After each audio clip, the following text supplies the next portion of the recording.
یقین اور محنت کی طاقت، ایک دل کو چھو لینے والی کہانی جو ہر کوئی سنے گا۔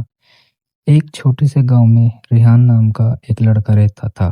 وہ غریب تھا لیکن اس کا خواب بہت بڑا تھا، ایک کامیاب انجینئر بننا۔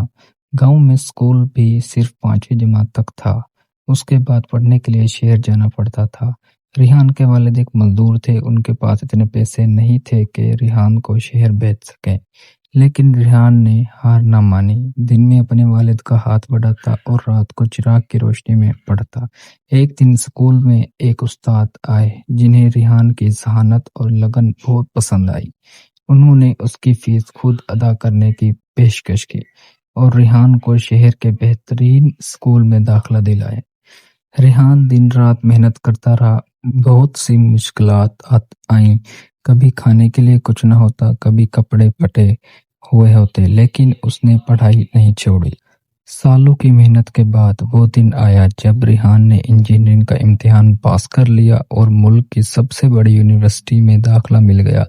پھر وہی ریحان جس کے پاس کبھی کتاب خریدنے کے پیسے تک نہیں تھے، دنیا کی ایک بڑی کمپنی کا چیف انجینئر بن گیا۔ جب وہ اپنے گاؤں واپس آیا تو سب بچے اس کے ارد گرد جمع ہو گئے۔